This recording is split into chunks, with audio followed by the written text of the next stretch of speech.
termina, Rolando. Empiezo diciendo que la decisión del Polo Democrático Alternativo de esta bancada es respaldar la idea de la reducción de los sueldos de los congresistas.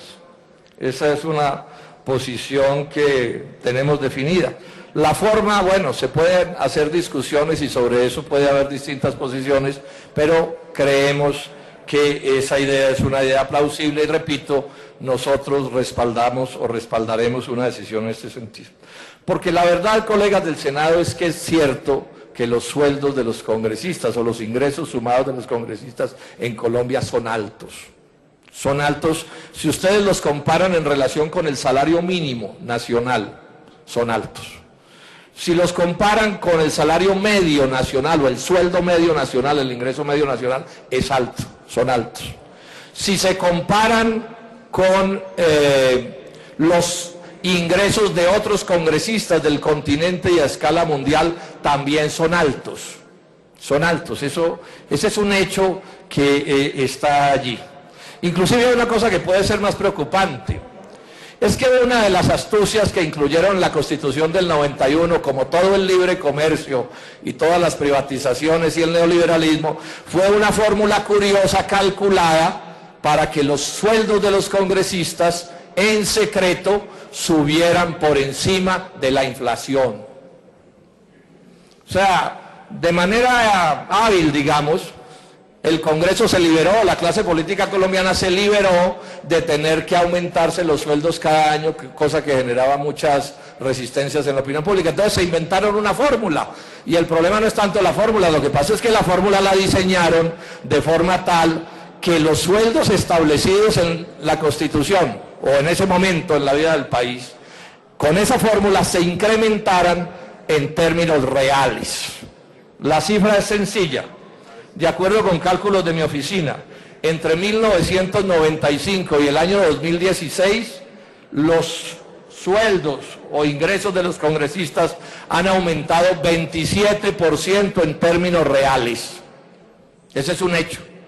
27% en términos reales. O sea, eran altos en 1995 en relación con los promedios nacionales, pero han ido sacando cada vez más distancia, y si la fórmula se mantiene, va a seguir aumentando el diferencial, de forma tal que dentro de unos años no sé cuál va a ser esa diferencia.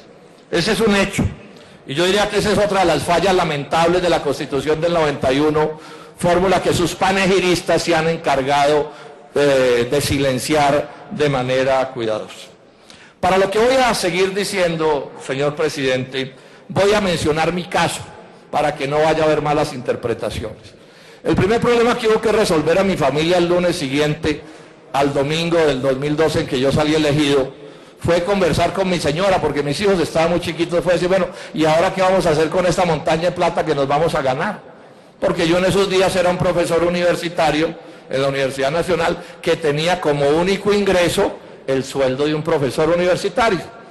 No me iba, digamos, mal en términos relativos, porque por mi trabajo académico, digamos que, bueno, yo vivía como vive un profesor universitario de la Universidad Nacional, que no es ninguna maravilla, pero era bastante lejos de lo que me ganaría como congresista. Y tomamos una decisión desde ese día, que se aplica desde el 20 de julio del 2002. Yo renuncio a la parte aquella del ingreso superior, del ingreso de congresista superior, a lo que me corresponde vivir como un profesor universitario. O sea que yo hoy sigo viviendo con el estándar de vida de un profesor universitario. Peso más, paso menos. Esa es una decisión mía que tampoco la estoy proponiendo para que la tenga que asumir cada persona. Estos son asuntos que tienen que ver con las decisiones personales de cada quien. Y esa es la mía. Y tengo decidido también que el día en que me pensione, haré lo mismo. Yo soy de los que creo que así debo comportarme, es mi manera de ser, pero repito, no estoy diciendo esto para cariar a nadie ni para exigirle a nadie, porque yo pienso que estos son decisiones de vida que cada quien tiene que tomar como considere de acuerdo con sus distintos criterios. Pero lo que quiero ir es a esto, y por eso me refería a lo anterior. Estos no son los últimos ingresos, no son los únicos ingresos altos de la sociedad colombiana, no son los únicos, y me preocupa que cuando este debate se hace sobre todo a nivel nacional, este sea la única situación sobre la que se ponen los ojos. Ya se ha mencionado aquí, pero lo quiero reiterar, aquí hay funcionarios del Estado, digamos en general, que tienen ingresos por sueldos bastante altos, que no están en el tema de la discusión, que no son parte del debate, que no son estigmatizados de ninguna manera. Y yo me pregunto, ¿y eso por qué? Porque por supuesto, en mi caso, yo creo que en general yo no puedo compartir la idea de que lo que hay aquí agrupado es un montón de gente que no hace nada. No comparto esa idea. Para mí sería muy cómodo decir lo contrario. Fácil decirlo, pero no es así. No corresponde con la realidad que aquí no se haga un trabajo que a mi juicio es fundamentalmente equivocado. Porque para que en este Congreso se apruebe una ley acertada, pues es un milagro. Pero bueno, eso no quita que aquí se cumplen una serie de funciones que son de importancia. Inclusive los congresistas cumplimos con una función que no se nos reconoce ni en las normas. Se nos reconoce aprobar o no leyes. Se nos reconoce hacer debates de control político, pero no se nos reconoce una cosa que probablemente sea la más dura de la función de un congresista, que es mantener viva la política en Colombia, que es estar pendiente de los problemas nacionales, que es, por ejemplo, cuando llega este tema del sí y el no, tenerle que dar no sé cuántas vueltas a Colombia y cuántos esfuerzos gastarnos defendiendo una idea o defendiendo la otra. Trabajos que son valiosísimos para la sociedad colombiana. Nos corresponde mantener viva, llamemos la democracia colombiana, por imperfecta y poco democrática que sea, pero ese es parte de nuestro trabajo y hay que reivindicarlo como un trabajo que en general se ejecuta en el territorio nacional. Entonces hay otros funcionarios públicos sobre los cuales no se ponen los ojos de la crítica. Pero además señalo otra cosa, ¿y por qué no se pueden mirar los sueldos de la empresa privada? Que es que no los pagan directamente la ciudadanía colombiana, no los paga el erario, eso es verdad, pero los paga la sociedad, ¿o no? Yo me pregunto, ¿los altos sueldos de la empresa privada colombiana no los pagamos de una u otra manera entre todos? ¿No pagamos entre todos, por ejemplo, la gran publicidad de las transnacionales que nos venden uno u otro tipo de bien o servicio? Eso no sale del bolsillo de los colombianos y ese bolsillo de los colombianos no paga los altísimos sueldos de esos ejecutivos. ¿Esto por qué no se discute? ¿Por qué no es tema de debate? Debería ser, en otros países lo es. Yo recuerdo que por lo menos en algunos momentos en el propio Estados Unidos se ha debatido cuánto ganan las juntas directivas de las transnacionales, cuánto valen eso que llaman los paracaídas dorados, sumas absolutamente escandalosas que son pagadas por la sociedad, por todos nosotros y por los ciudadanos del común y por el del salario mínimo y el que gana menos que el salario mínimo. Pero además hay otro punto, ¿y por qué no se discuten las utilidades de las empresas? ¿Por qué no se discute, por ejemplo, que en Colombia a las empresas de servicios públicos les garantizan por norma unas altas tasas de ganancia sobre las que hacen fraudes para aumentar sus utilidades? Porque, por ejemplo, les reducen los impuestos que están a cargo de la tarifa, pero no cambian la fórmula tarifaria de forma tal que una utilidad que puede ser del 15% se vuelve del 20 o del 30 o del 40%. Esto también debería ser tema del debate nacional.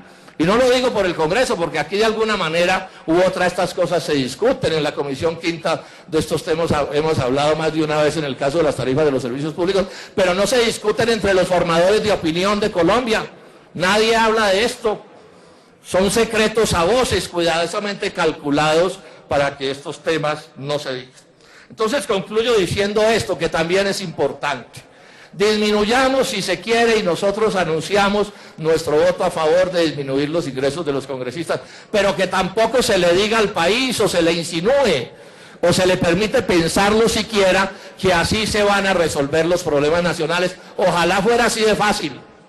Ojalá reduciéndole el trabajo a los congresistas, inclusive a cero, resolviéramos los problemas de la nación. No es así. Mis queridos colombianos, los problemas de la nación son bastante más graves de lo que parece. Esto podrá alegrar a mucha gente en Colombia, que esta reducción se haga, y repito, en el Polo no nos oponemos a eso, pero si hago estos comentarios. Aquí tenemos un problema de modelo económico neoliberal, del libre comercio. de la globalización, que hay que ponerlo en... Te lo determina el senador. Yo me hago una pregunta, ¿los tiempos que aquí nos están dando son iguales a todos? Tengo la percepción de que mi reloj corre un poco más rápido que el de los otros que intervienen aquí, pero bueno, ya voy a terminar. Aquí hay un problema de modelo económico.